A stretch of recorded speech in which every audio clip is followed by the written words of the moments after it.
ध्यान लगा, ब्रह्म के समान पद मिला। तो कहने का तात्पर्य है भैया कि अपने कर्मों का हिसाब हमें को भोगना पड़ेगा।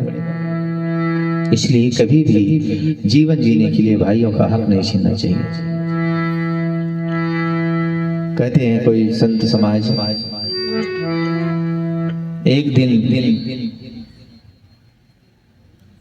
सूखी लकड़ी की तरह जलता है शरीर, जलने में देर नहीं लगता, देखते देखते पिघल जाता है, सारी सुंदरता सारे नक्शे मिट्टी में मिल जाते हैं। इसलिए मेहनत से कमाओ, हमारे भाग्य में जो है वो मिलेगा। पुत्र के जो भाग्य में है वो अपने कर्म को लेकर आया है, हम बनावे ना बनावे उसके जो भाग्य में है पाएगा। कहते हैं एक तिनके के जैसा बिखर जाएगा, एक तिनके के जैसा बिखर जाएगा। पाप करते हो जिस जिंदगी के लिए, एक तिनके के जैसा बिखर जाएगा। पाप करते हो जिस जिंदगी के लिए, शाम होते ही सूरज ढल जाएगा। शाम होते ही सूरज ढल जाएगा। ऐसा नियम बना है सभी के लिए।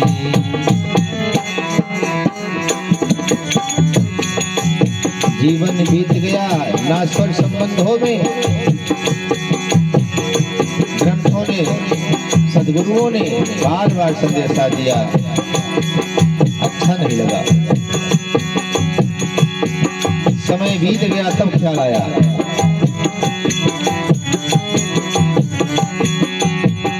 इतने दिन में तो इस मन को धो ना सका, अपने परमात्मा का तो हो ना सका, अपने परमात्मा का तो हो ना सका।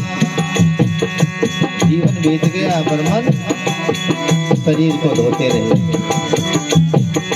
इतने दिन में तो इस मन को धो ना सका, अपने परमात्मा का तो हो ना सका, अपने परमात्मा का तो हो ना सका। कहाँ जाए? भक्ति का लो ये साबुन गुरु से अभी, भक्ति का लो ये साबुन गुरु से अभी, मन में फैले हुए गंदगी के एक तिनके के जैसा बिखर जाएगा। पाप करते हो जिस जिंदगी के लिए, शाम होते सूरज ढल जाएगा। जीवन की भी शाम होगी, सूर्य अस्त हो जाएगा, पुनः सवेरा होगा, पर हम नहीं रहेंगे। ये संसार है, चलता रहेगा। जो समय निकल गया वो मिलने वाला नहीं। इसलिए निर्मल मन से नाम का आश्रय लेकर जीवन जीना चाहिए। छोड़ सारे हमको समर्पण करो, प्रेम के फूल अपने अर्पण करो, प्रेम के फूल अपने अर्पण करो।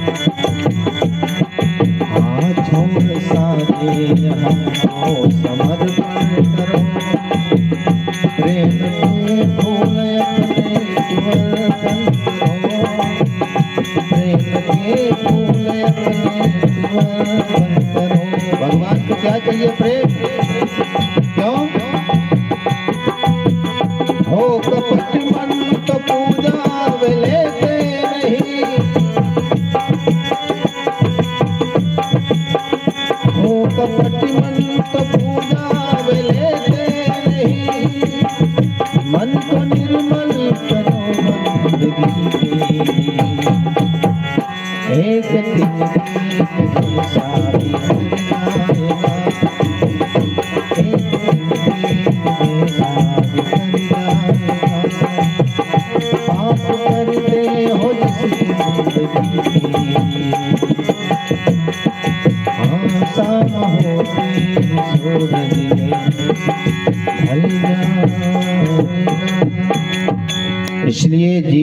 जीने के लिए कभी भी किसी का अधिकार मत छीनो, पाप मत करो, क्योंकि अंत में अकेले ही जाना है।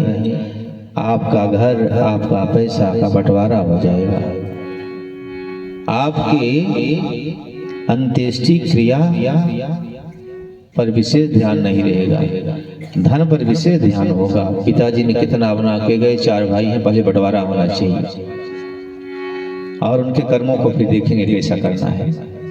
इसलिए भैया नाम के आश्रय लेकर ही हमें आगे बढ़ना चाहिए। तो भगवान ने विचार किया कि इस अयोध्या के सिंहासन के लिए हमारे भाई भाई में फूट हो गए, अच्छा नहीं है। वो बेचारे आगे बढ़े। फिर गंगा के किनारे से सुमंत को लौटाया। सुमंत जी आए, महाराज दशरथ जी ने देखा रथ विहीन है राम से, दौड़ पड़े, मेरा राम कहाँ है, वहीं ले चलो, मुझे पहुंचाओ। सुमंत जी ने कहा, महाराज राम जी ने धर्म का ज्ञान की बातें बताकर चले गए, लौटे नहीं। महाराज मूर्छित हो गए, राम चला गया, मेरा प्राण क्यों नहीं गया? धिक्कार है दशरथ तेरे जीवन को, ये राम के बिना अभी तक तू जीवित रहा। भवन में ले गए, कौशल्या को पास बुलाया और आज महाराज ने एक गोपनीय बात बताई। तापस अंध श्राप सुधियाई, कौशल्या सब कथा सुनाई। श्रवण कुमार के माता पिता का श्राप, श्रवण कुमार का वध उनके द्वारा हुआ था, तो आज वो याद दिलाते हैं। उनका श्राप विपरीत, हम बचेंगे नहीं। मेरे 4 पुत्र होने के बाद भी मरते वक्त कोई नहीं रहेगा। राम राम कही राम कही, राम राम कही राम, तनु परिहरि रघुबर बिरह, राव गयो सुरधाम। राम के वियोग में राम जी का स्मरण करते हुए कहाँ गए? परम धाम को नहीं गए। क्यों? क्योंकि राम के दर्शन की लालसा है, तो वो स्वर्ग लोग गए। अब विचार कीजिए, महाराज दशरथ सदैव ही स्वर्ग जाते थे। इंद्र को कई बार सहायता के लिए वो यहाँ से सदैव गए हैं। ऐसा प्रताप है महाराज का कि इंद्र अपना आधा सिंहासन देते थे दशरथ को बैठने के लिए।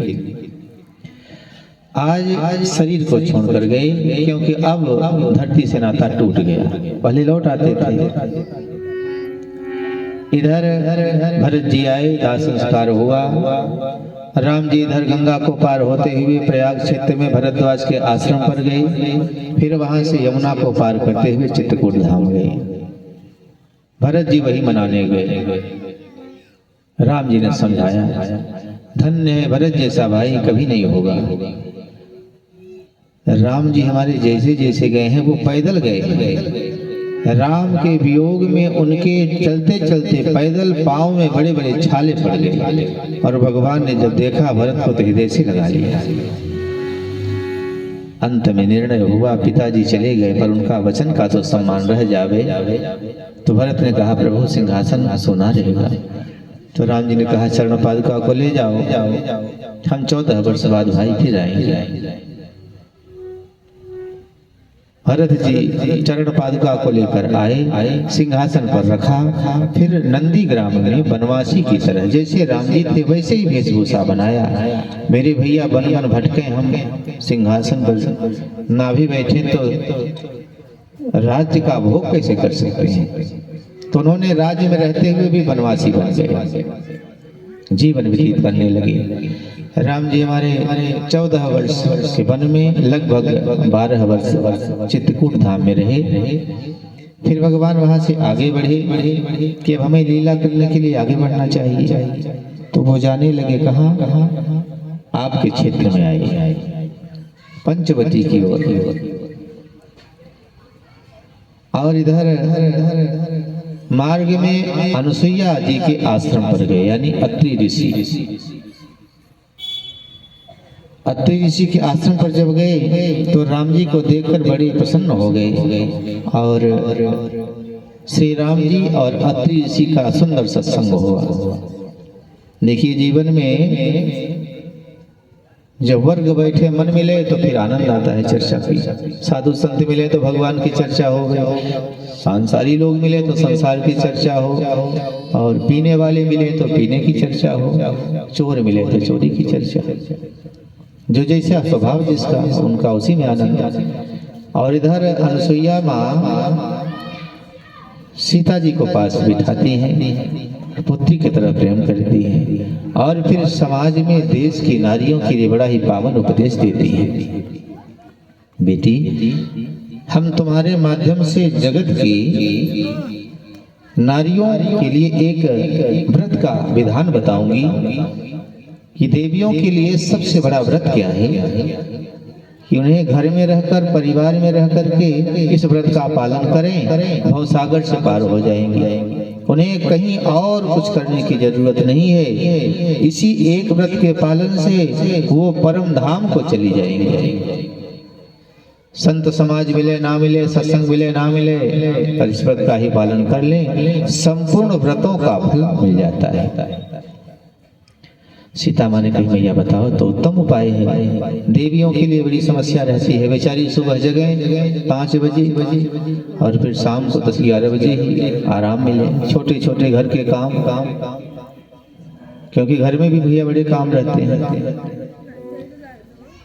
अब उसकी गिनती करें तो बड़ा है, पुरुष संभाल नहीं सकता वो काम।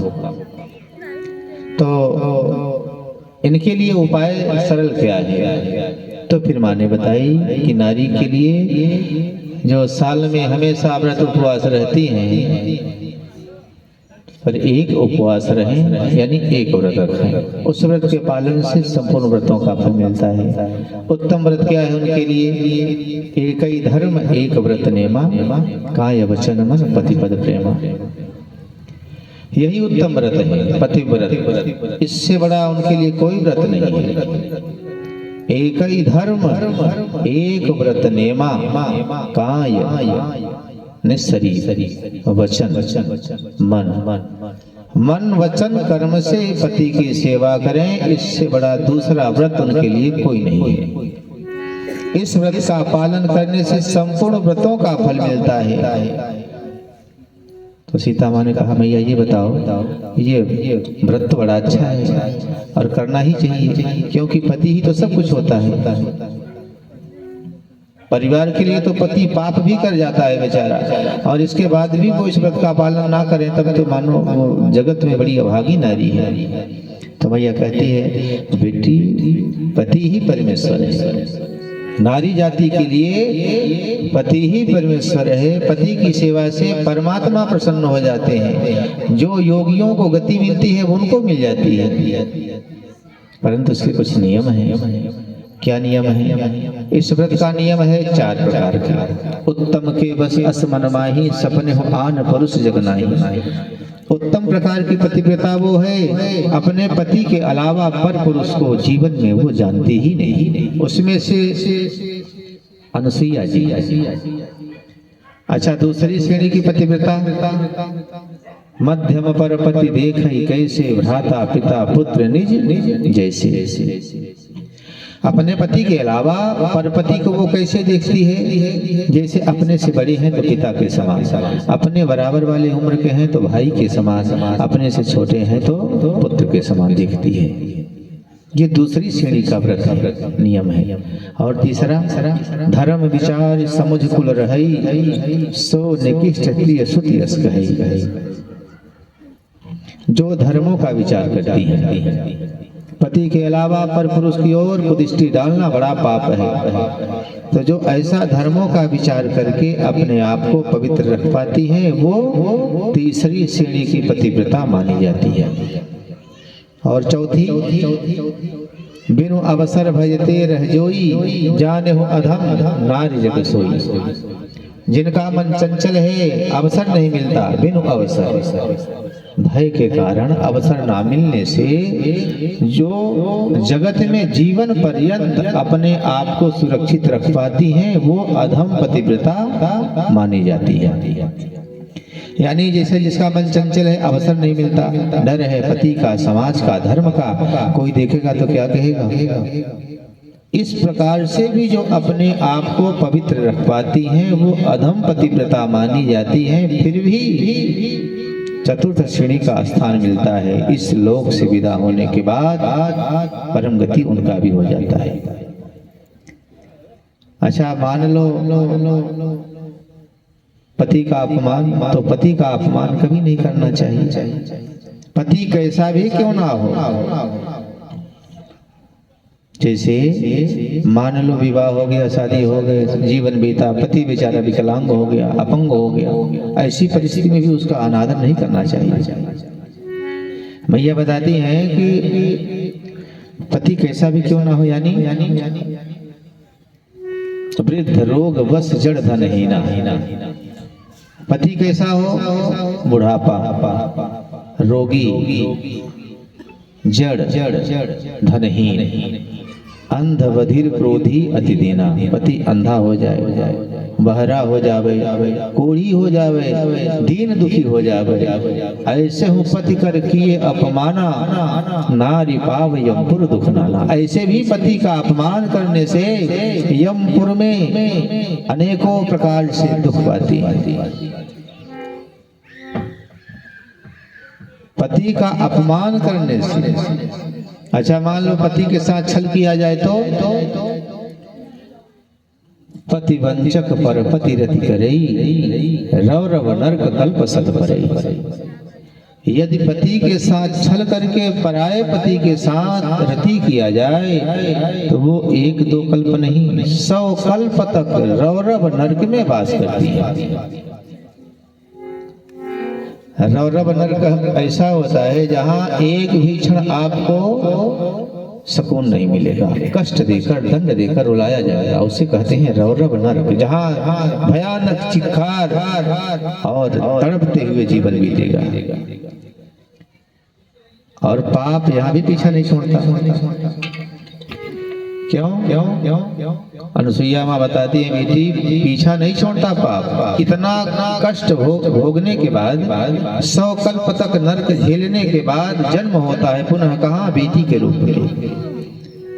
सयानी हो जाने के बाद विवाह हो जाता है तो थोड़े समय बाद पति प्रतिकूल जन्म जहाँ जाई, विधवा होई पाई तरुणाई।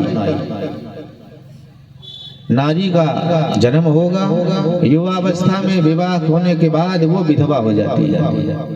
पूर्व जन्मों के पाप के कारण नई उम्र में ही वो वैधव्य जीवन जीना पड़ता है। इसलिए जीवन में इससे बड़ा कोई व्रत है नहीं, और समाज में देश की नारियां इस व्रत का पालन करके और इस भव सागर से उस पार चली जाएंगी। अच्छा, बुरे कर्मों में आनंद कितना है। अनुसुईया माँ बताती हैं कि वहाँ जहाँ व्यक्ति भटकता है, युवावस्था आते ही वासना की दलदल में जाके डूबता है वो, तो वासनाओं का आनंद कितना है। क्षण सुख लाभ जन्म सतकोटि, दुख न समझते सम को खोटी। क्षणिक मात्र सुख के लिए जो अपना करोड़ों जन्मों का नाश करे, उसके समान मंद बुद्धि कौन व्यक्ति होगा जो उत्तम जीवन पाने के बाद इस बुरे पथ पे चला जाता है।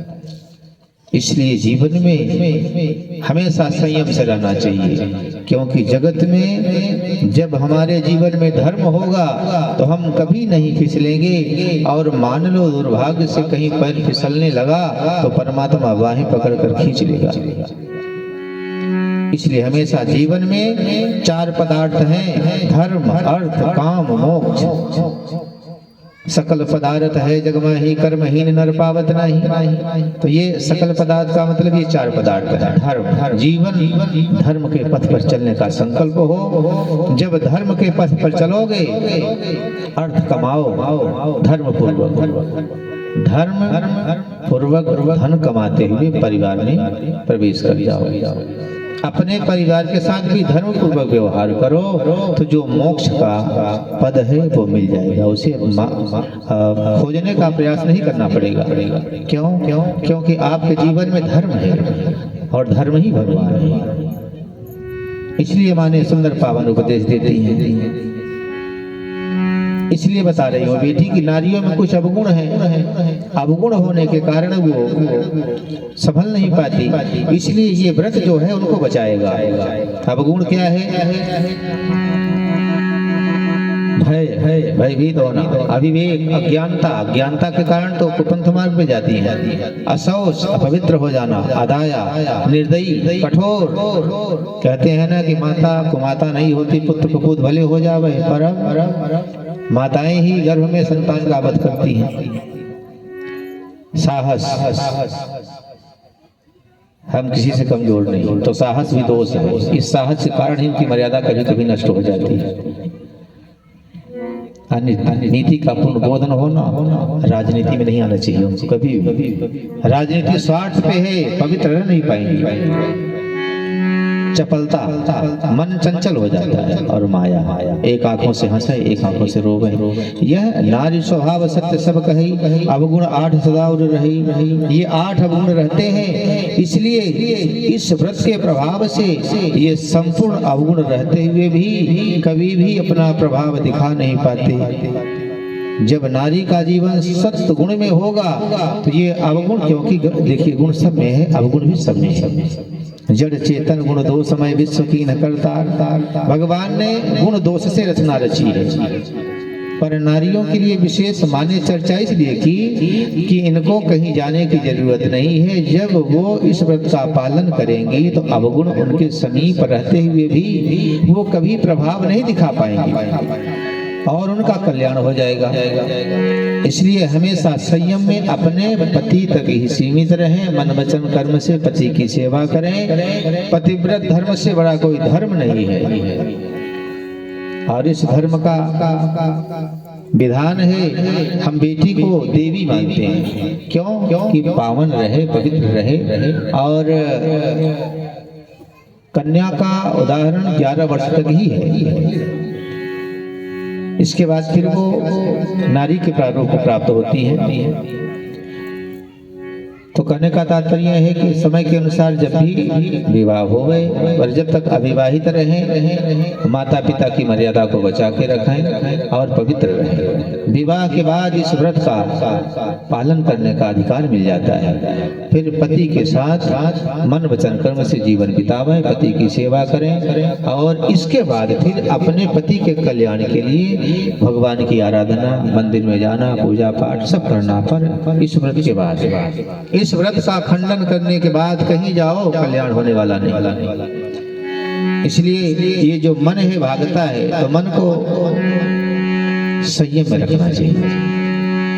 कहते हैं कि ये जो इंद्रियां हैं बड़ी बलवान है, और मन एक बार भागे तो फिर रोकना बड़ा कठिन। इसलिए इस व्रत का पालन करने के लिए उत्तम है। हमको आपको भी चाहिए। देखना इंद्रियों के न घोड़े भगे, इंद्रिय रूपी जो अश्व है भागने न पावे, भैया संयम में रखो। देखना इंद्रियों के न घोड़े भगे, इनमें हरदम ये संयम के कोड़े लगे। मन में गोविंद गोपाल लगाते चलो, अपने रथ को सुमारग लगाते चलो। मन में गोविंद गोपाल लगाते चलो, अपने रथ को सुमारग लगाते चलो। देखना इंद्रियों के न घोड़े भगे, घोड़ा कौन सा? संयम का। इनमें हरदम ये संयम के कोड़े लगे। मन में गोविंद गोपाल गाते चलो, अपने रथ को सुमारग लगाते चलो। मन में गोविंद गोपाल गाते चलो, अपने रथ को सुमारग। इसलिए हमेशा मन में प्रभु तो हमारी बहनों के लिए, माताओं के लिए, बेटियों के लिए मानसिया कहते हैं बेटी तो लक्ष्मी हो, पर देश की बेटियां हमारी आगे चलकर कथा को पढ़ेंगी और अपने धर्मों का पालन करके भवसागर से पार हो जाएंगे। इसलिए जगत में इस व्रत का हमेशा पालन करना चाहिए। इसके बाद वहां से सीता माँ के लिए उन्होंने दिव्य वस्त्र पहनाई जो कभी मैला नहीं हुआ, जिसका नित्य प्रतिदिन तेज बढ़ता गया, वो दिव्य वस्त्र। वहां से फिर विदा हुए राम जी, लक्ष्मण जी, सीता मैया पंचवटी पहुंच गए। अत्रि भगवान ने कहा प्रभु पंचवटी में जाइए, वहाँ संतों का समाज है पर असुरों का दुराचार बहुत है, आपके रहने से संतों को सुख मिलेगा, असुरों का विनाश होगा। भगवान वहां से आगे बढ़े। चले राम मुनि आय सुपाय, चले राम मुनि आय सुपाय, तुरत ही पंचवटी नियराय, तुरत ही पंचवटी नियराय। पंचवटी गए। गीधराज से भेंट भई बहुत विद्युत बढ़ाय, गोदावरी निकट प्रभु रहे परन गृह छाय। हे लक्ष्मण, हे अनुज, अब वनवास का शेष बचा हुआ जीवन इसी पंचवटी में एक पर्णकुटी को बनाओ और हम यही निवास करेंगे। लक्ष्मण जैसी आज्ञा हो भैया। जाओ, हमारी आज्ञा है।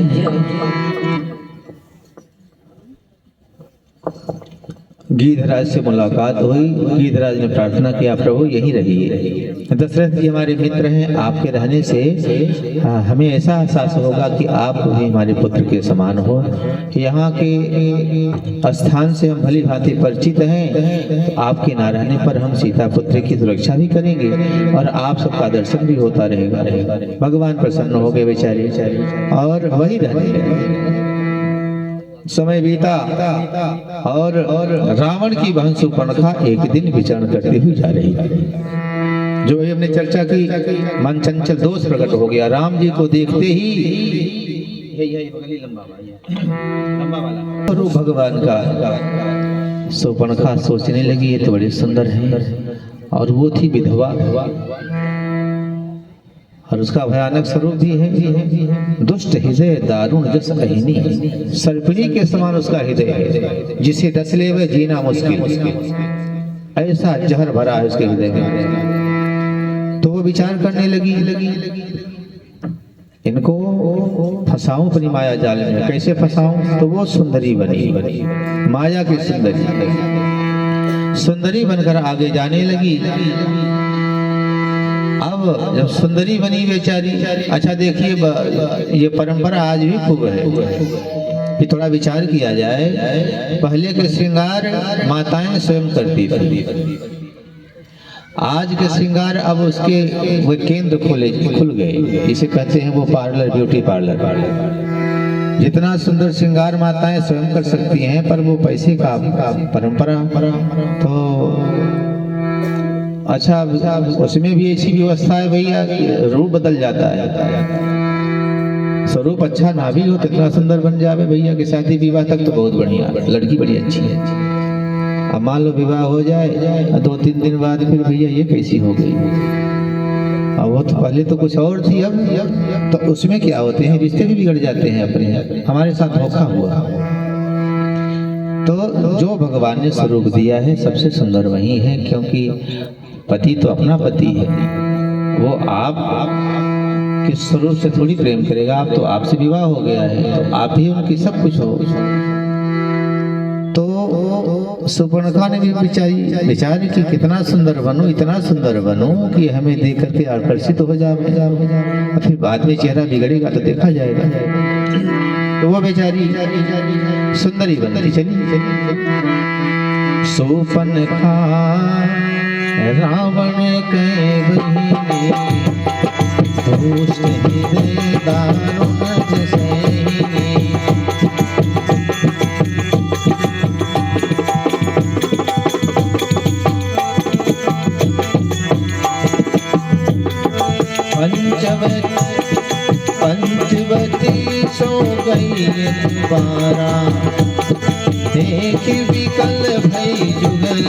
हमारा। व्याकुल हो गई, ख्याल आया हमारे पास सब कुछ गुण है। रुचिर रूप धरे प्रभु पही आई, बोली वचन बहुत मुस्काई। रुचिर रूप धरे, अच्छा विचार करो भैया, कोई सुंदर ना हो, सुंदर बन जावे तो फिर उसकी चाल ढाल सब बदल जाती है। शूर्पणखा बेचारी सुंदर बनी, देखी अब तो बड़ी सुंदर हो, वो मुस्कुराती हुई मटकती हुई राम जी की ओर जाने लगी। क्या कहूँ, आज हमारी पंचवटी एकदम हरी भरी दिख रही है, और वहाँ तो दो सुंदर राजकुमार बैठे हुए हैं, और एक साथ में नारी भी है। चल के मैं पता लगाती हूँ ये दोनों राजकुमार कौन है।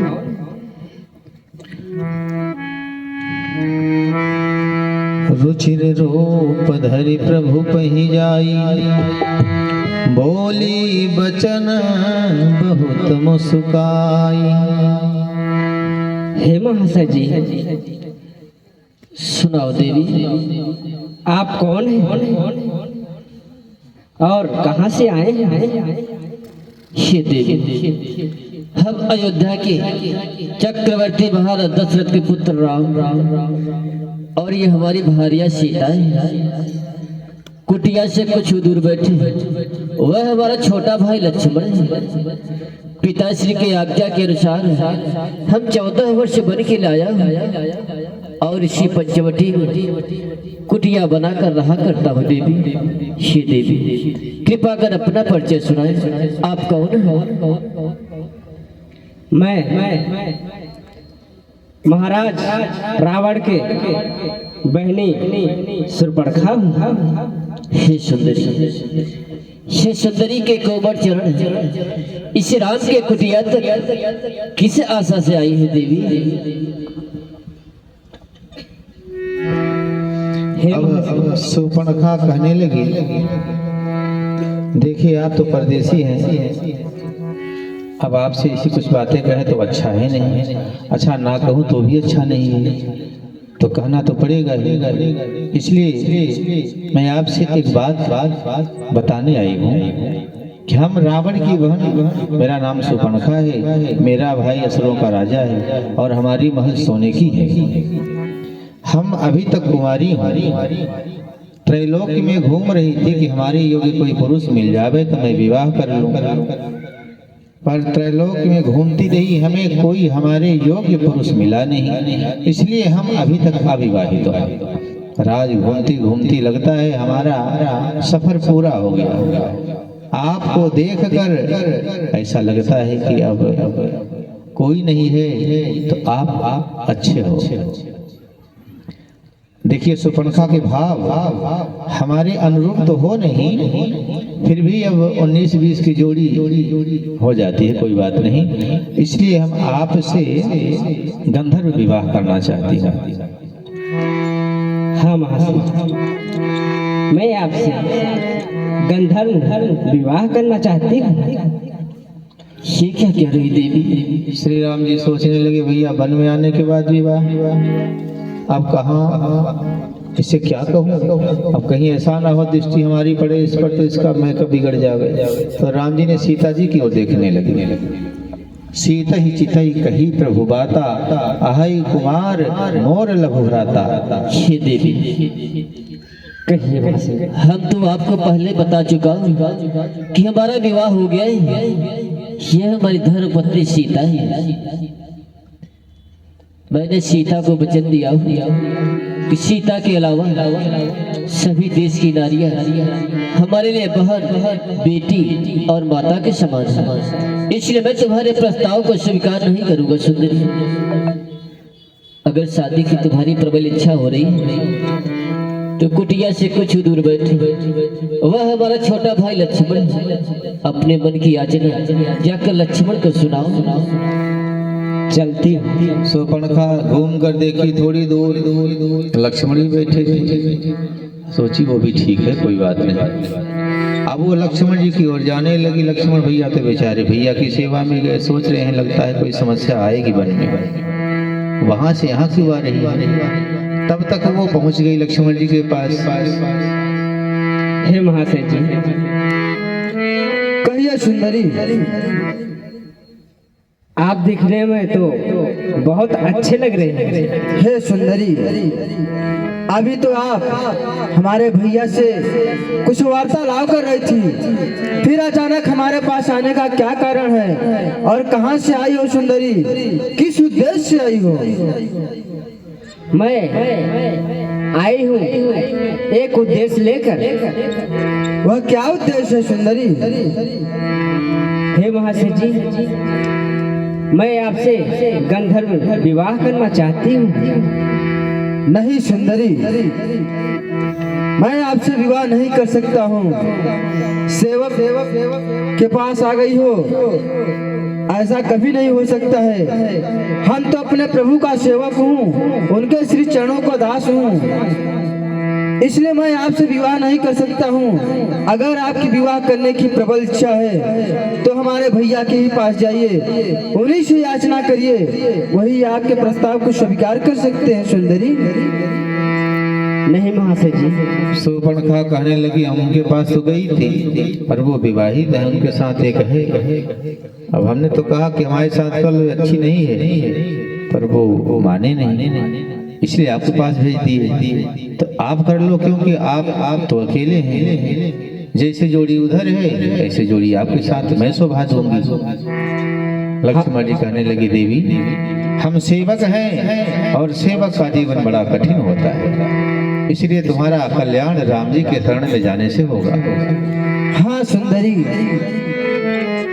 हे गजकामनी, जाइए हमारे प्रभु के ही पास जाइए, उन्हीं से विनती करिए, वो आपके विवाह की प्रस्ताव को अवश्य स्वीकार कर सकते हैं। जाइए सुंदरी। चल फिर लौट पड़ी बेचारी, मन ही मन सोच रही है कि इधर उधर लोग घुमा रहे हैं, कारण क्या है। पुनि फिर राम निकट सो आई। क्या बात है देवी। हे महाशय जी, आपके भाई अनुज तो कह रहे हैं भैया के पास जाओ, वही कुछ निर्णय निकालेंगे। सुंदरी, विवाह करना है तो प्रयास तो करना पड़ेगा। क्या कर, एक बार पुनः प्रयास करो, शायद तुम्हारा कार्य सफल हो। चलती हुई गई राम जी के पास, अरे दो विवाह कर लो, राजाओं में तो होते हैं। राम जी ने कहा देखो मेरा सिद्धांत है, अब सीता के अलावा संसार की नारियां हमारे लिए माता, बहन और बेटी के समान है, हम दूसरा विवाह नहीं कर सकते। प्रयास करना है तो लक्ष्मण के पास जाओ। फिर से वो गई। हे महाशय जी, कहिए सुंदरी। आप हमसे ही गंधर्व विवाह कर लीजिए, आपके भैया जी बोल रहे हैं लक्ष्मण कुमारे हैं। हे सुंदरी, मैंने तो आपको पहले ही बता चुका हूँ कि मैं अपने प्रभु का सेवक हूँ, उनके श्री चरणों का दास हूँ, इसलिए मैं आपसे विवाह नहीं कर सकता हूँ सुंदरी। अगर हमसे आप विवाह कर लेंगे तो हम दोनों सेवक और सेवकाई बन जाएंगे। हे सुंदरी, तुम सेवा करते करते थक जाओगी, लेकिन कभी नहीं कर पाओगी, इसलिए हमारी भी बात को मानो, हमारे भैया के ही पास जाओ, उन्हीं से याचना करो, वो आपके प्रस्ताव को अवश्य स्वीकार कर सकते हैं सुंदरी। शूर्पणखा कहने लगी देखो कोई कन्या इस प्रकार से बात कहती नहीं, और ये आपका सौभाग्य है कि मुझ जैसी राजकुमारी आपको मिल रही है, क्योंकि मैं लंका की हूँ और ये वन जो भटक रहे हो ना, सदा सदा के लिए भटकना बंद हो जाएगा। हम दोनों मौज से रहेंगे अपने सोने के महल में, और हम आपके लिए वहां नहीं जाना चाहते, तो हम सब कुछ छोड़कर आपके साथ वन में भी रह सकते हैं। हाँ महाशय जी, मैं अपना लंका घर द्वार भाई बहन सबको छोड़ के आपके पास आई। मैं तो छोड़ चली लंका की राह, लखने लाल तेरे लिए।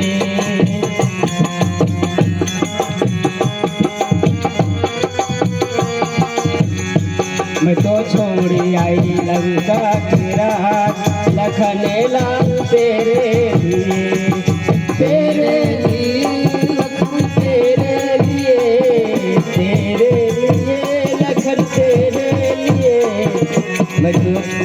मैं तो छोड़ी आई लंका की राह, लखने लाल तेरे लिए।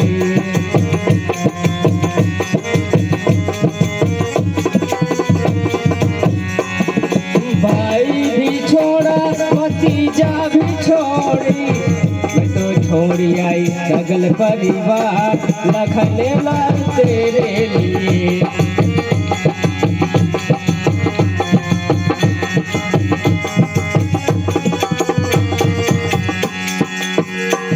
कहने लगी देखो मेरा कहा मान जाओ, क्योंकि मैं यहाँ से नहीं दूर से आई हूँ।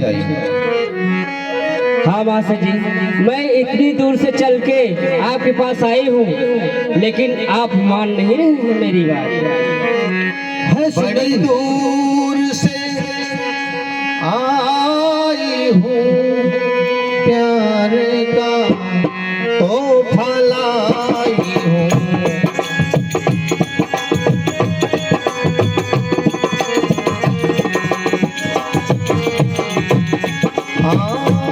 बड़ी दूर से आई हूँ, प्यार का तोहफा लाई हूँ।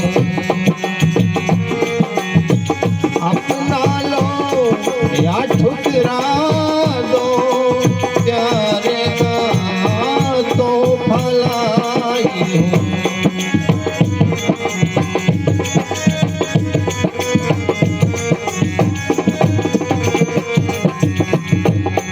लक्ष्मण ने कहा ये तोहफा उफा ले जाओ अपने यहाँ और हमारे नजरों से दूर हो जाओ। है सुंदरी, हमारे नजरों से दूर हो जाओ और चली जाओ अपने लंका को वापस, और अपने भाइयों से कह दो तुम्हारा कहीं विवाह करवा दे। दूर हो जाओ हमारे नजरों से, चली जाओ। दूर हो जाओ, ऐसे डांट रहे हैं जैसे मैं दांते काट रही हूँ मैं इनको। सुपर्णखा कहने लगी ज्यादा उतावले मत हो, पता है आप कहाँ हो? हाँ मालूम है।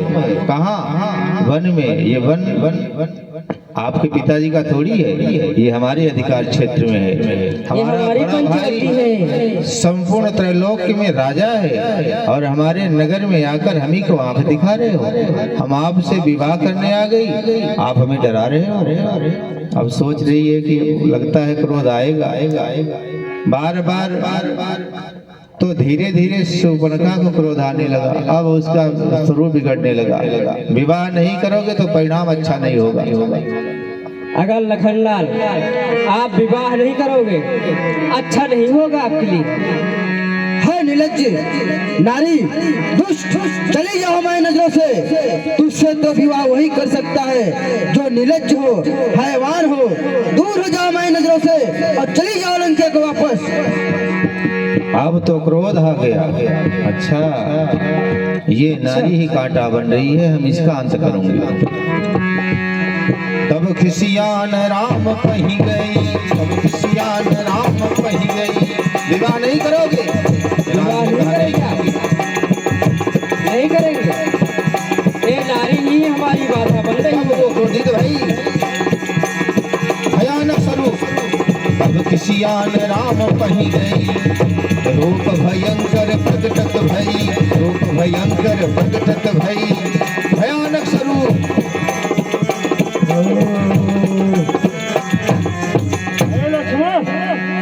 अब मैं किससे दिख रही हूँ? भयानक स्वरूप में आई, गाने लगी। अब देखो आप कितनी हमसे अच्छी विवाह है। करेंगे या नहीं? हाँ सुंदरी, आज तो आप बहुत अच्छी लग रही हो। मेरा स्वरूप आपको कैसा लग रहा है? बहुत अच्छा लग रहा है। अब तो आपसे विवाह करना ही पड़ेगा सुंदरी। सुपर्णखा कहने लगी, हमें पता होता तो हम क्यों बनावटी बन के आती है। अब आपने हमारा वास्तविक स्वरूप देखा तो आकर्षित हो गए। यह आपके बिना मेरा भी तो मन नहीं लगता। नारी बार बार तुम्हें क्या समझाऊं, पायल की झनकार, तेरे बिना लक्ष्मण लागे नहीं यहाँ।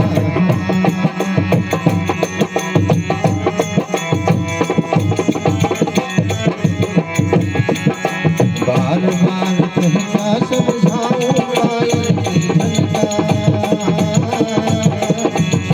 तेरे बिना लक्ष्मण लागे नहीं यहाँ। लक्ष्मण को क्रोध आने लगा। यह नारी हमारे बीच की बाधा है। अब मैं इसका भक्षण कर जाती हूँ। सीता की ओर बढ़ी। राम जी ने कहा, भैया लक्ष्मण, इसका नाक कान काटो, रावण को संदेशा भेज दो।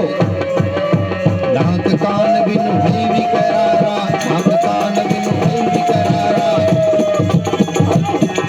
जन सब सैल घेरु की धारा, जन सब सैल घेरु की धारा। नाक कान लक्ष्मण ने उठाई, तलवार काट ली। बड़े बड़े नाक, बड़े बड़े कान, मानो विशाल कंदराओं से खूनों की धार बह रही है। अब देखी, मेरा नाक अलग हो गया, मेरा कान भी कट गया, खूनों की धार से लथपथ हो गई।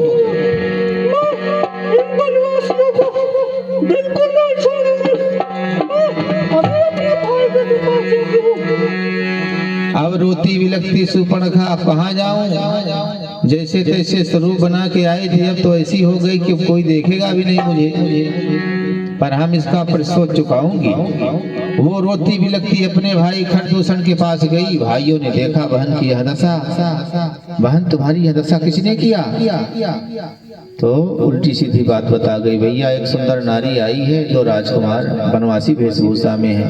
वो इतनी सुंदर है, मैं सोची ले चलूंगी, तुम्हारे लिए तोहफा होगी, पर उसने हमारे नाक कान को काट लिया और आपको गंदी गंदी गाली दिया। अब तो क्रोध आ गया। चल बहन बता, किसकी मौत आई है? 14 अक्षौहिणी सेना को लेकर खरदूषण, आगे आगे सुपर्णखा, पीछे पीछे खरदूषण। भगवान ने देखा, लक्ष्मण सीता को ले जाओ, कंदराओं में छुप जाओ, ये तो बड़ी विशाल सेना को लेकर आ रही है। लक्ष्मण जी सीता को लेकर कंदराओं में चले गए, छुप गए। और सुपर्णखा, वो किधर है नारी? अब मैं ले चलूंगी अपने भैया के लिए, तुम्हारा वध कराऊंगी। भगवान सामने खड़े हो गए, भैया बुलाओ अपने भाइयों। देखा विशाल सेना, राम जी ने एक बाण चला दिया। ऐसा बाण मारा भगवान ने कि सबको राम नजर आने लगे। आपस में ही खरदूषण की सेना एक दूसरे को राम देखने लगी और आपस में ही सब मर गए।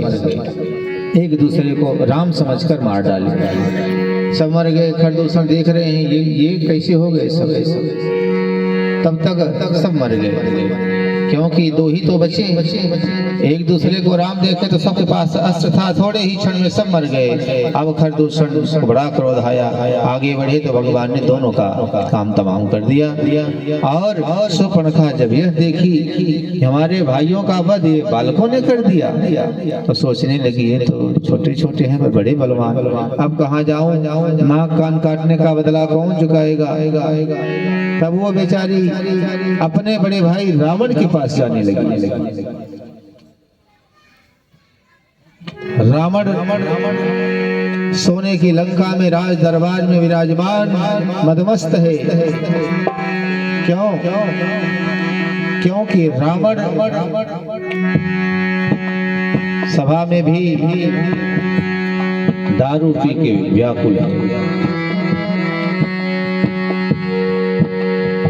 सभा आनंदित हो रही है, क्योंकि दुनिया में कोई सामना करने वाला वह है नहीं, तो कोई चिंता नहीं। पर भगवान धीरे धीरे पहुंच गए सामने।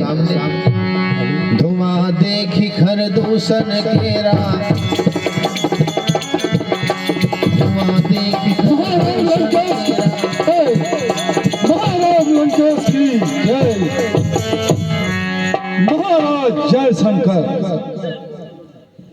जय शंकर बहादुर, जय शंकर, जय शंकर। कहो, कहिए सरकार, हमारे लंके का क्या समाचार है?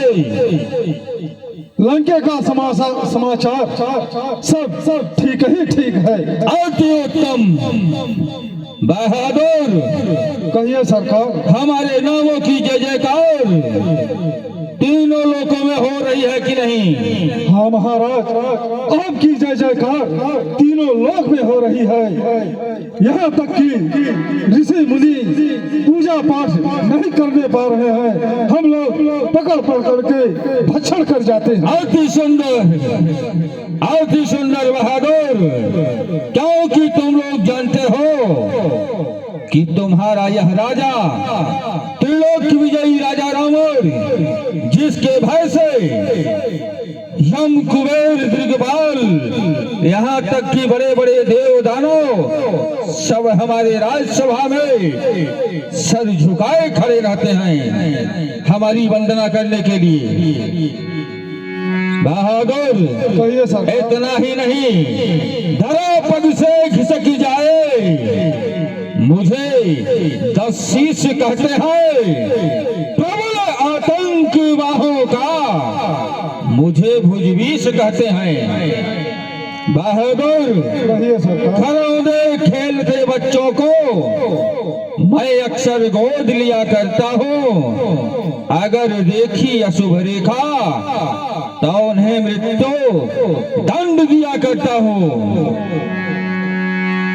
बहादुर, कहिए सरकार, लगता है तुम असुरों का अत्याचार कम होता जा रहा है, इसलिए चारों दिशाओं में फैल जाओ, कहीं भी पूजा पाठ यज्ञ न होने पाए, कहीं भी ऋषि मुनि महात्मा यज्ञ और पूजा पाठ करते मिल जाए तो उन्हें अवश्य दंड दो, क्योंकि यदि ये ऋषि मुनि महात्मा यज्ञ करने में सफल हो जाएंगे ते देवता शक्तिशाली बन जाएंगे। अगर हम यज्ञ ही नहीं होने देंगे तो ये निर्बल हो जाएंगे और हमारी आज्ञा मानने पर मजबूर हो जाएंगे। नहीं सरकार, आपकी आज्ञा अनुसार ही सब कार्य हो रहा है। और सुनो बहादुर, राज्यसभा में जाओ, सुरायो सुंदरी को उपस्थित कराओ, नृत्य गान होना चाहिए। जैसी आज्ञा सर। जाओ।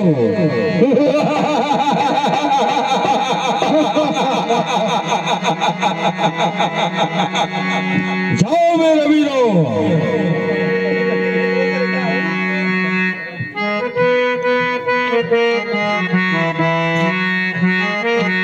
आ रही है सरकार।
माफ करे।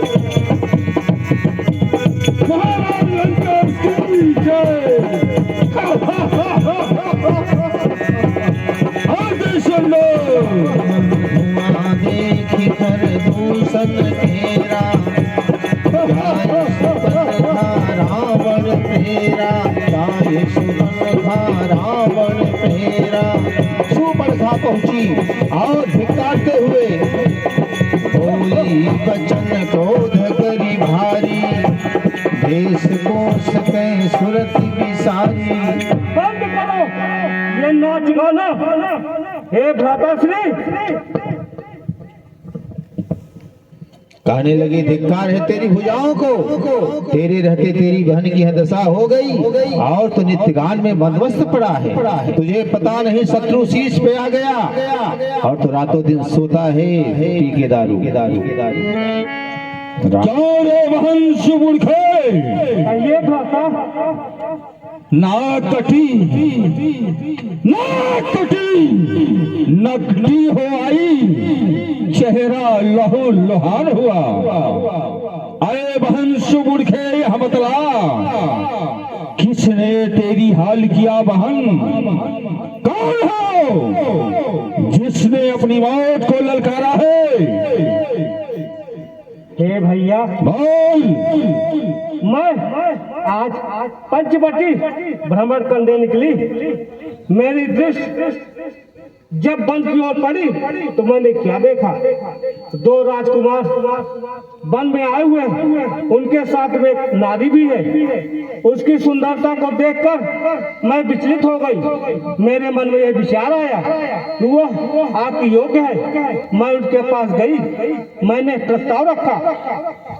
मेरे प्रस्ताव को ठुकराकर उस छोटे वाले तापस ने मेरी ये दुर्दशा कर दी और आपको भला बुरा भी कहा। उसकी ये मजाल कि हमारे बहन के साथ अभद्र व्यवहार करे। कहिए भ्राताश्री। काटे जो तेरी नाक कान, काटे जो तेरी नाक कान, और जिंदा रहे जमाने में। दांत टूटे मेरी वेशभूषा बहन, नालत है अस्त्र उठाने में।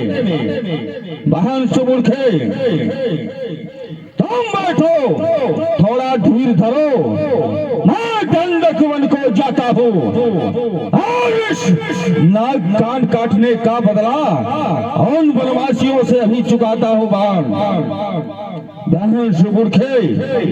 इतना ही नहीं, गमनाक न होगी उनकी भी तो मैं नाक नहीं अब रखूंगा। भेजा नथुनों की राह उन्हें, मैं की नाक रगड़ दूंगा बहन। बल्कि लेके नाग छेद उनके नकलेल डलवा दूंगा। बस यमपुर का नाका दिखलाकर बस नाके चने चबवा दूंगा बहन से मूर्खे।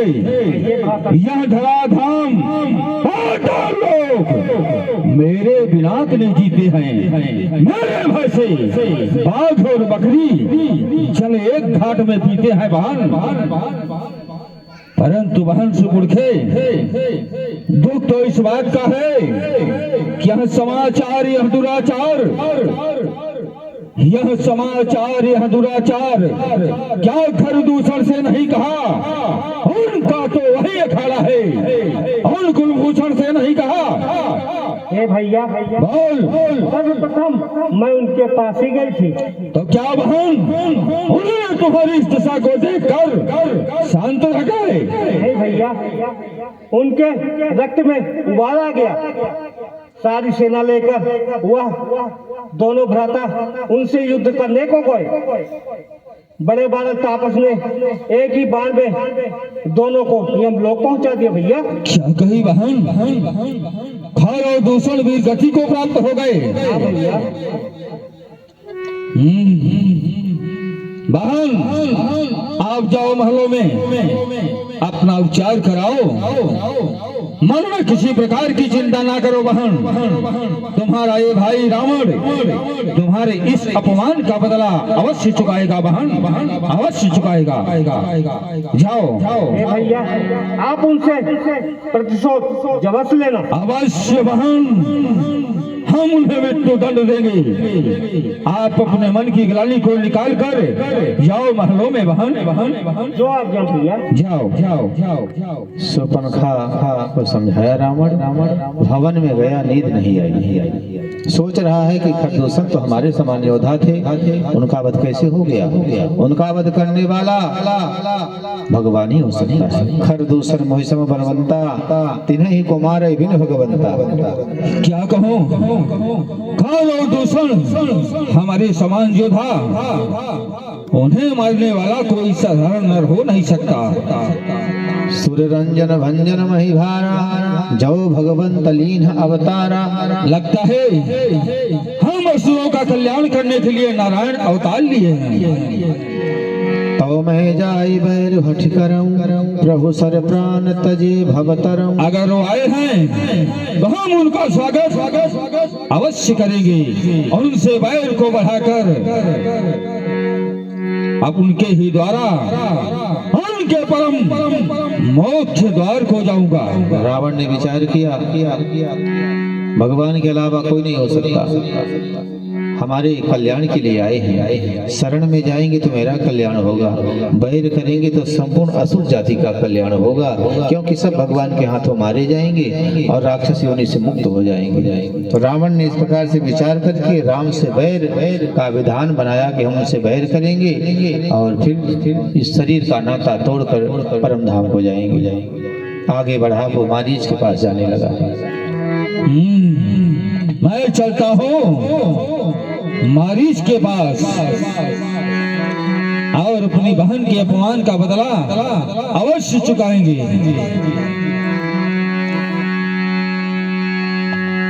रावण जैसे ही मारीच के पास जाने लगा, क्योंकि राम जी ने मारीच को जीवन दिया था, इसीलिए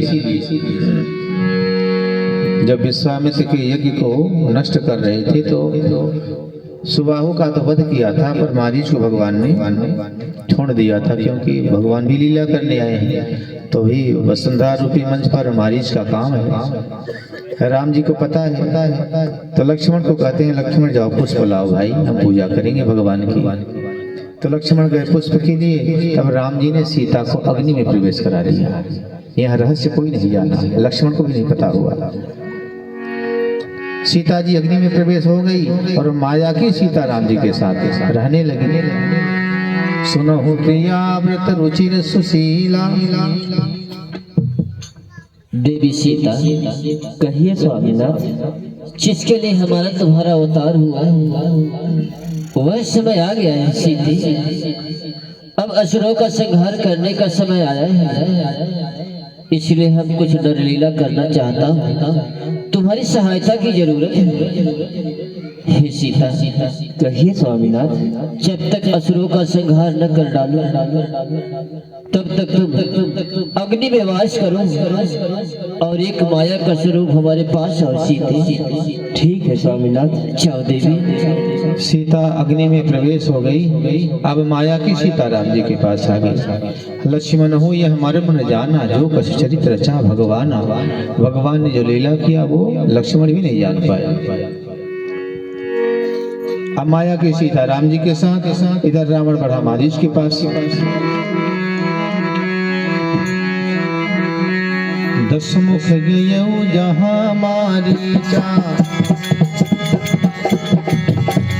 दशमुख गयो जहाँ मारीचा। नाई मात सारथ रथ नीचा, नाई मात सारथ रथ नीचा। रावण मारीच के पास पहुंचा। मारीच भक्त हो गया जब से राम जी का बाण लगा।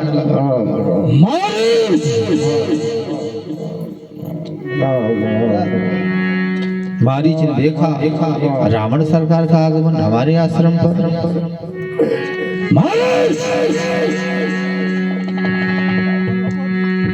महाराज कल्याण वस्तु आसन ग्रहण करिए महाराज।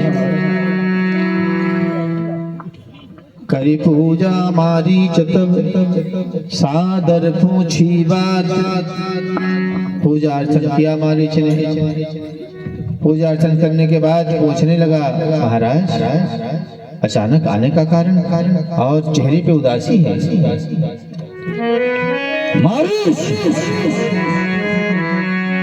आदेश महाराज, आप हमारे पास आने का क्या कारण है? अच्छा देखिए, पूजा भी ये कोई प्रसन्नता की नहीं है, डर की पूजा है। रावण है, हमें बताइए। पूजा डर के कारण पूजा कर रहा है। मारीच, कहिए। मैं जिस कारणवश तुम्हारे पास आया हूँ और उसे ध्यान पूर्वक सुनो। बताइए। दो लड़के, दो बच्चों ने वन में बेहुदा करनी की है। खर दूषण तीसरा को मारे हैं, नकटी शुभुणखा को की है। सुन रहे हो? हाँ महाराज। ऐसे कारण अब पत्थर का जवाब पत्थर से ही देना है। कट गई नाक जब भगनी की तो भारिया उनकी हर लाना है। इसलिए मारीच, तू चलकर माया मृग बन जा। तू चलकर माया मृग बन जा, मैं बाबा जीवन जाता हो। तू राम लखन को बहकाना, मैं सीता को हर लाऊंगा। हे महाराज, कहो। आप राम लखन की बात कर रहे हैं? मैं तो उनको भली प्रकार जानता हूँ। हमारा उनका मुकाबला भी हो चुका है। हम और सुबाहुआ दोनों एक साथ विश्वामित्र के यज्ञ को भंग करने के लिए गए थे। उनके एक ही बाण से सुबाहु भाई का वध हो गया। मैं एक ही बाण से 100 योजन दूर लंके पे आके गिरा। मैं उनको जानता हूँ। और सुनिए, अच्छे कर्म करने से घर में प्रकाश हो जाता है, बुरे कर्म करने से घर का विनाश हो जाता है। अगर लंका के विनाश से बचाना चाहते हैं तो उनसे शत्रुता नहीं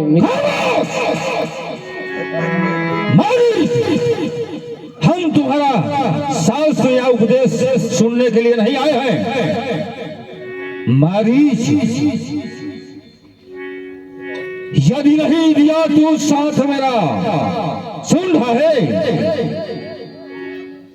यदि नहीं दिया तू साथ मेरा तो सारा ज्ञान भुला दूंगा और सीता को हरने से पहले हम तुझे यमपुरी पहुंचाऊंगा।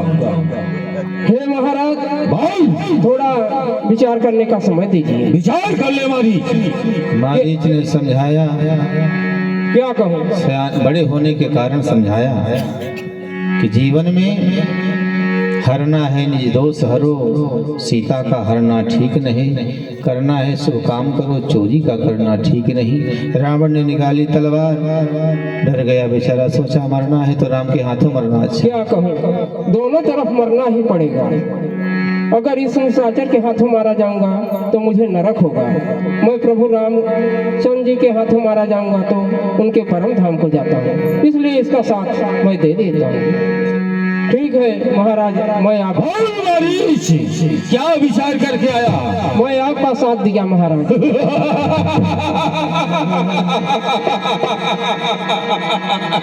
अति सुंदर, अति सुंदर मारीच, अति सुंदर। परंतु मारीच, कहिए महाराज। तुम मायावी हो, हाँ महाराज। माया में निपुण हो, तो एक बार तुम अपनी माया हमारे सम्मुख प्रकट करो। जैसे मैं भी तो देखो जैसे कि मारीच के माया में कितना दम है। चल मेरी माया कहीं धूप कहीं छाया, चल मेरी माया कहीं धूप कहीं छाया।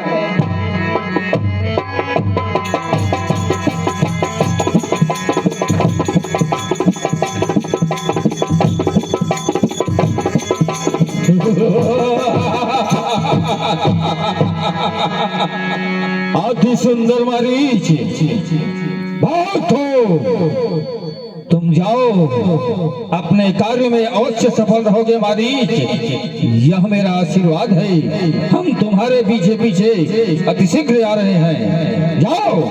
तुहि बन निकट दसानन गए, तब मारीच कपट विभय। सोने का मृग बना मारीच राम जी के कुटिया पर भ्रमण करने लगा। अद्भुत स्वरूप सुनहरा है, मनमोहक है, क्योंकि यह माया का है। सीता माया की तो राम मारीच भी माया का।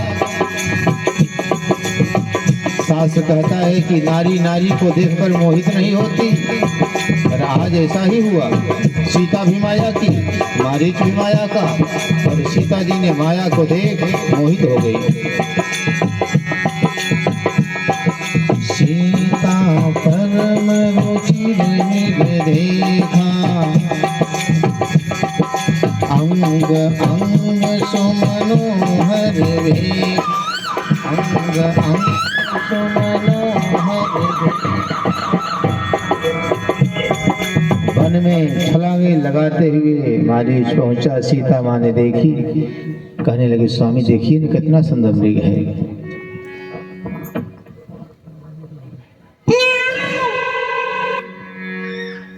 हे स्वामीनाथ, सुनो सीता, आप भी देख रहे हैं हमारे कुटिया के आसपास कितना अच्छा सोने का मृग भटक रहा है स्वामीनाथ। हाँ सीते, देखो तो सर से लेकर पांव तले सोना ही सोना दिखाई देता है स्वामीनाथ। हे स्वामीनाथ सुनाओ, आप जाइए इस मृग को पकड़ लाइए स्वामीनाथ। पकड़ ले, क्या करोगी कल्याणी? हे स्वामीनाथ, मैं अपनी कुटिया की सेवा बढ़ाऊंगी। हे सीता, अगर यह जीवित हाथ न तो हे स्वामीनाथ आप इसका खाल लेके आना स्वामीनाथ। ठीक है सीते, अगर तुम्हारी इच्छा है तो तुम्हारी इच्छा पूर्ति के लिए मैं अवश्य शिवलिंग के पीछे जाऊंगा। हाँ स्वामीनाथ।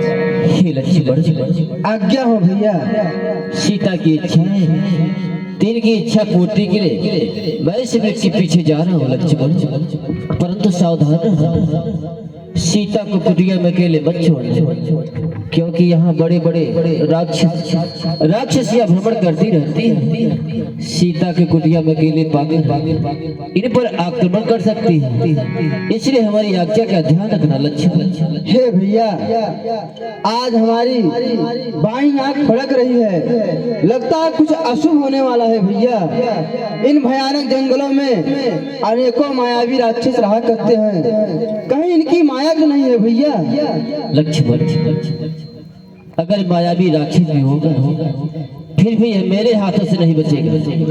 मैं इसे शीघ्र ही लेके वापस आऊंगा। तुम सावधान होकर सीता की सुरक्षा कर। जैसी आज्ञा हो भैया।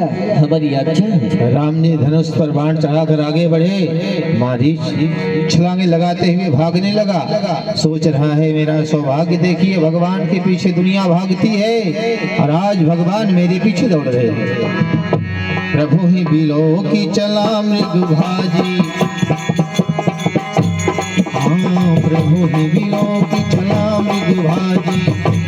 हाय राम सरासन साजी, हाय राम सरासन साजी।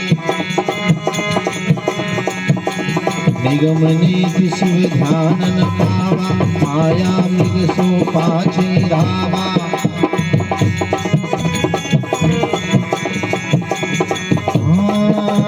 प्रगटत तुरत करत छल भूरी, एहि विधि प्रभु गयौ लय दूरी, एहि विधि प्रभु गयौ लय दूरी।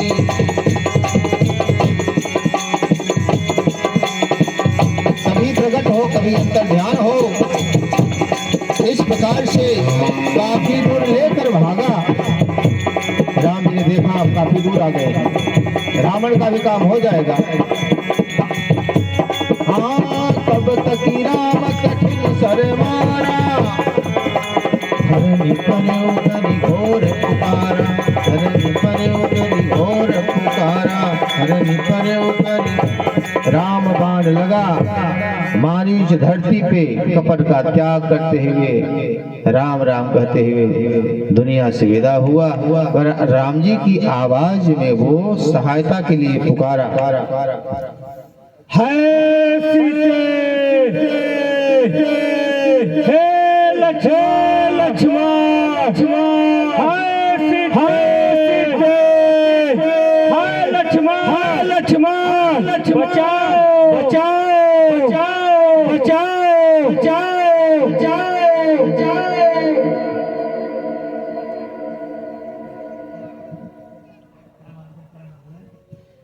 हे लक्ष्मण, आज्ञा हो माँ। तुम्हें कुछ सुनाई दे रहा है? हे लक्ष्मण, ये लगता है तुम्हारे भैया की आवाजें मुझे ऐसा सुनाई दे रहा है लक्ष्मण। नहीं माँ, ये हमारे भैया की आवाज नहीं हो सकती है। नहीं लक्ष्मण, ये मेरी स्वामीनाथ की ही आवाज मुझे सुनाई दे रही है। ऐसा लग रहा है जैसे उनका प्राण संकट में है लक्ष्मण। नहीं माँ, हमारे भैया के ऊपर कभी संकट की छाया नहीं आ सकती है, इसलिए आप तनिक भी चिंता न करो। नहीं लक्ष्मण, मुझे ऐसा अफसोस हो रहा है। तुम जाओ जाकर उनकी रक्षा करो। हे माँ, किसका साहस है जो उन्हें दुख पहुँचाएगा? सूर्य जिस जगह प्रकाशित है कब वहाँ अंधेरा छाएगा। अच्छा माना दुख आया तो दुखी नहीं कर पाएगा, आनंद कंद के दर्शन कर सुख का स्वरूप बन जाएगा। मेरा इस समय धर्म है रहूं आपकी रक्षा में, सर्वस्व निशावर है अपने बड़े भैया के आज्ञा पर। यह वन विशाल व्याघ्र बल भय चारों ओर घनेरा है। माँ तुम्हें अकेला छोड़ूं कर्तव्य नहीं है मेरा है माँ। हे माँ, इसलिए आप तनिक भी चिंता न करो, हमारे प्रभु के ऊपर कभी संकट की छाया नहीं आ सकती है माँ। वाह लक्ष्मण, महलों से तो आए हो वनों के लिए, आज मेरे स्वामीनाथ का प्राण संकट में है तो नहीं जाना चाह रहे हो। तुम अपने भैया के आज्ञा का पालन करो और 2 धनुष बाण मुझे, और मैं अपने स्वामी की रक्षा के लिए स्वयं जाऊंगी। नहीं माँ। हाँ लक्ष्मण, ये क्या कह रही है? हे माँ, अगर आप मुझे विवश कर रही हैं तो मैं अवश्य आपकी आज्ञा का पालन करूंगा माँ। अवश्य लक्ष्मण। हे माँ, आप कुटिया के अंदर जाइए माँ।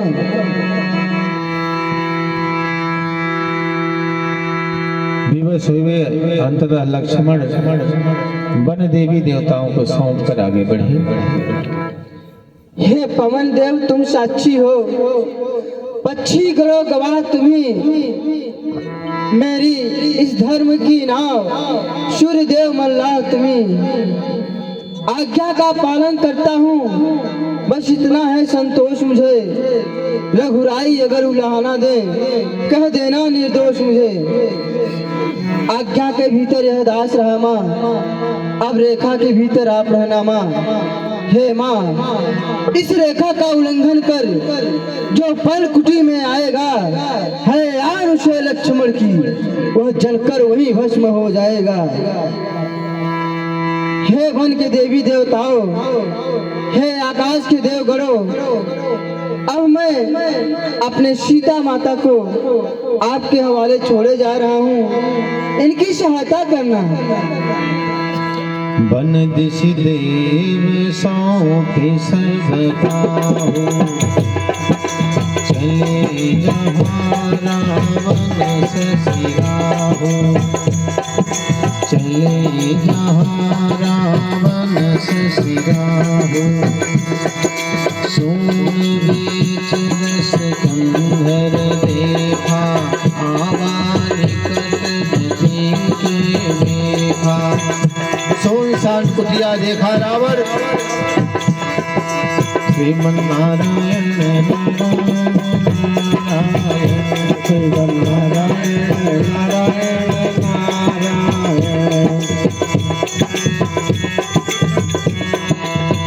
श्रीमन नारायण नारायण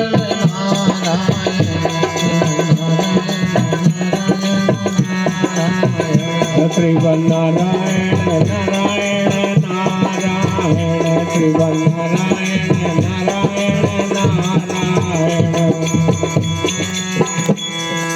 भगवान का नाम स्मरण करते हुए रावण पहुंचा, अलख जगाने लगा। अलख निरंजन भिक्षामि दे, अलख निरंजन। सीता माँ ने देखी कोई अतिथि है, अलख जगा रहा है, भूखा होगा। ठहरिए बाबा, अभी मैं आपको कुछ कंदमूल फल लेके आती हूँ। लाओ भैया लाओ। सीता कुटिया में गई, वो तो रावण सोचने लगा कुटिया में चलूं अंदर।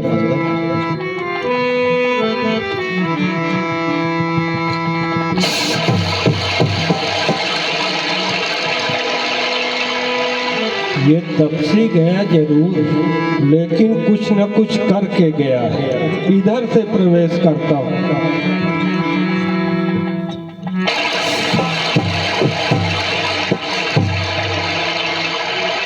कुटिया के अंदर तो प्रवेश कर नहीं सकता। यही आसन लगा के इसको बाहर निकालने का प्रयास करता हूँ। आसन लगाया, रावण बाहर ही। सीता माँ आई, बाबा ये लो कंदमूल फल है, स्वीकार करो। लीजिए बाबा, मैं आपको खाने के लिए के आई। लाओ भैया लाओ। हे बाबा, मैं कुटिया से बाहर नहीं आ सकती। लाओ भैया। ये बाबा वन में भटकते भटकते बहुत थक गया है भैया, तल लगा के बैठ चुका है। लाओ भैया, यही ग्रहण करेगा ये बाबा। हे बाबा, अगर आपको भिक्षा लेना है तो कुटिया के अंदर आइए और भिक्षा लेके जाइए बाबा। नहीं भैया, यही ला के दो, मैं अंदर नहीं आऊंगा भैया। नाना विधि करी कथा सुहाई, राजनीति भय प्रीति दिखाई। रावण ने अनेकों प्रकार से अपना भय दिखाया, राजनीति हम खाली लौट जाएंगे, समाज में बदनाम करेंगे। दशरथ की बहू के आश्रम पर गए, भिक्षा ना मिला। सीता सोचने लगी गृहस्थ आश्रम की रक्षा कैसे हो गई, खाली हाथ लौट जाए कोई तो गृहस्थ धर्म का अपमान होगा। तो रावण जब सावधान हुआ कि हम कोई साधारण भिक्षुक नहीं है, हम बधी भिक्षा स्वीकार नहीं कर सकते।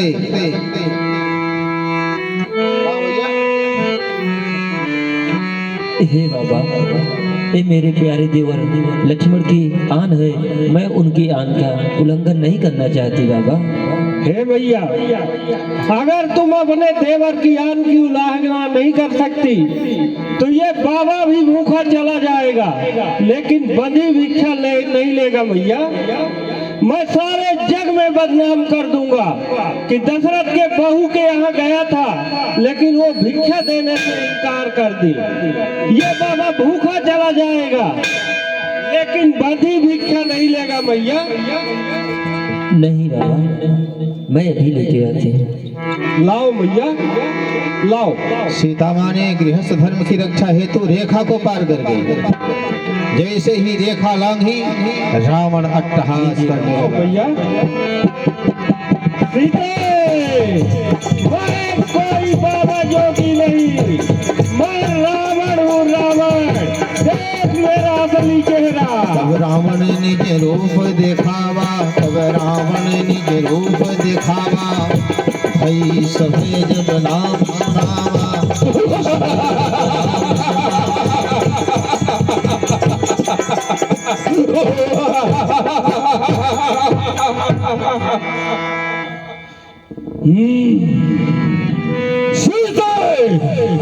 बोल दो श्राव। ना मैं कोई साधो, ना मैं कोई ईश, आँख खोल पहचान वे, 20 भुजा 10 शीश।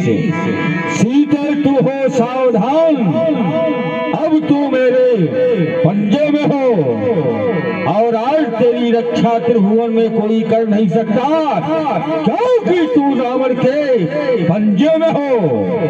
हे दुष्ट रावण, तुझे अभी समय है, तू मेरे कुटिया से दूर चला जा, और ना मेरे स्वामीनाथ और मेरे प्यारे देव लक्ष्मण आएंगे, तुझे और तेरी लंका को भी एक ही बाड़ों में भस्म। हाँ दुष्ट अब तेरी रक्षा कोई कर नहीं सकता, इसलिए चलो सुंदरी साथ हमारे लंकापुर राजधानी है। तुम्हें तो सोने की लंका में पटरानी बन के रहना चाहिए, इसलिए हमारे साथ चलो। क्रोधवंत तब रावण लीन सिरथ बैठाई, चला गगन पथ आतुर भैरत हाकिन जाए। रावण क्रोधित हुआ, सीता को रथ पे बिठाया और आगे बढ़ा।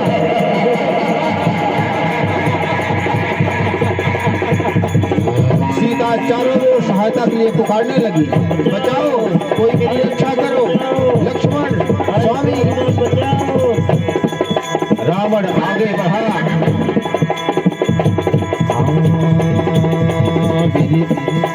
विविध विलाप करत वैदेही, विविध विलाप करत वैदेही, भोली कृपा प्रभु भोली शनेही। रावण बढ़ता जा रहा है और सीता चारों ओर सहायता के लिए पुकार रही है। रावण की गर्जना सुनकर जटायु ने सुना,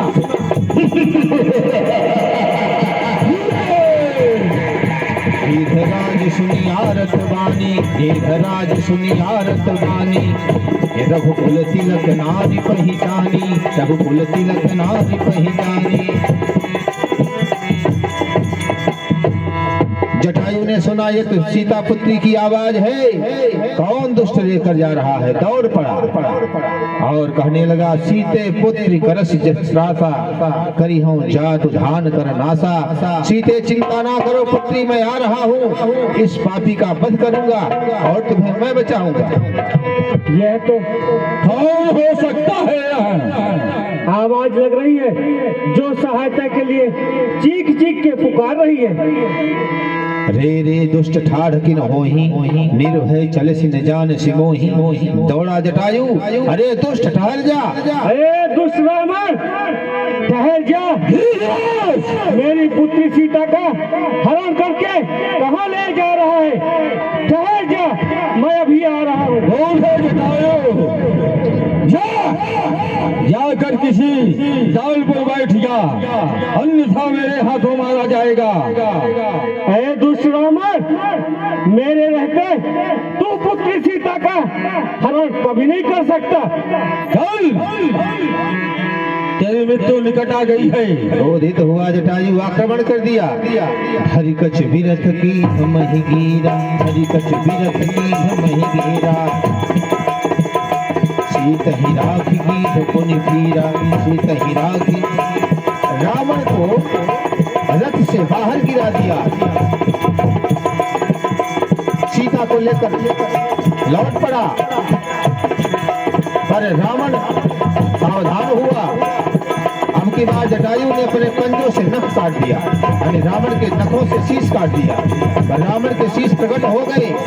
तब जटायु ने विचार किया कि क्या करें इसके लिए, इसका अंत कैसे हो, सीता को कैसे बचाएं।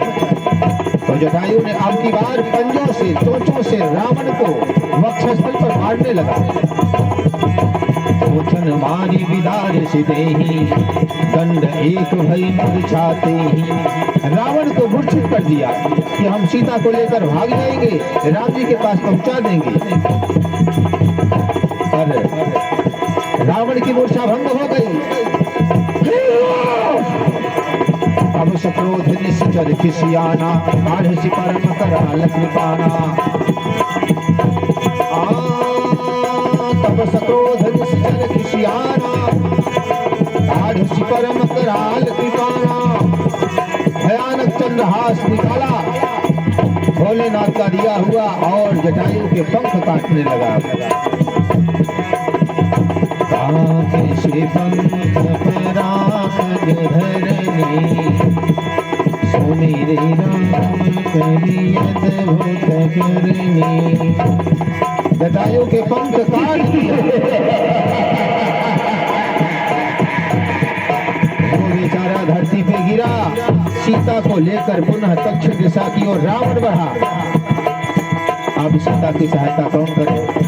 रोती बिलखती सीता रावण के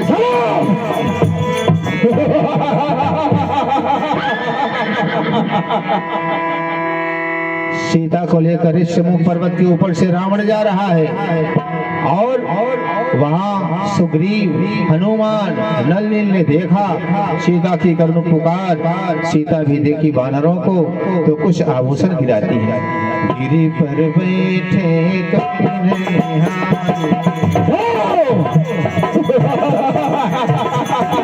गिरी पर बैठे कहीं हरि नाम दीन पटरावे, कहीं हरि नाम दीन पटरावे। सीता माँ ने कुछ आभूषण गिराती है। हमारे स्वामी हमारी खोज करते हुए आवे, ये दिखाना बताना क्या पापी मुझे दक्षिण दिशा की ओर ले गया है। इस प्रकार से रावण एहि विधि सीत ही सोले गयो, वन अशोक मह राखत भयो, वन अशोक मह राखत भयो। का निवास स्थान अशोक वाटिका में रखो और लंका में जो भयानक निशाचरिया हैं उनका पहरा लगाओ। पहले तो 15 दिन के अंदर हमारी बात को माने, ज्यादा से ज्यादा 1 महीने के अंदर हमारी बात को माने और इतना ही रहे। अब उस वनवासी को पता चलेगा दर की ठोकरें खाता हुआ अपने प्राणों को त्याग देगा, परंतु सागर इस पार आ ही नहीं सकता। सरकार आप किसी प्रकार की चिंता मत करिए। त्रिजटा जैसी भयंकर राक्षसियों का पहरा लगा दिया। अति सुंदर हर महादेव बम बम विश्वराज। इस प्रकार से रावण सीता का हरण करके लंका ले गया, अशोक वाटिका में रखा और इधर राम जी मारीच का वध करके लौटे। मार्ग में मुलाकात हुई लक्ष्मण जी से। दोनों भाई दौड़कर आए आश्रम। सीता जी है नहीं। फिर भगवान साधारण पुरुष की तरह लीला करते हुए आगे बढ़ते हुए चले गए। सो यह प्रसंग हम दर्शाएंगे कल का भाग आगे दर्शाएंगे हम। आज का प्रसंग यहीं पे समाप्त करते हैं। तो जाते जाते हरि गुण गाते जाइए, क्योंकि कल आगे का प्रसंग हम दर्शाएंगे। कार्यक्रम कल और परसों 2 ही दिन है और देखते हैं कल कैसा कौन सा भाग दिखाएंगे, क्योंकि समय 2 ही दिन है। और हम रावण वध की कथा को दर्शाएंगे और राम जी को अयोध्या भी ले चलेंगे। सिंहासन भगवान को प्राप्त होना चाहिए। तो कल आगे का जो भी प्रसंग दर्शाएंगे हम अच्छा होगा। और आज का प्रसंग यहीं पे समाप्त और जाते जाते हरि गुण गाते जाइए। श्री राम जय राम जय राम जय जय राम।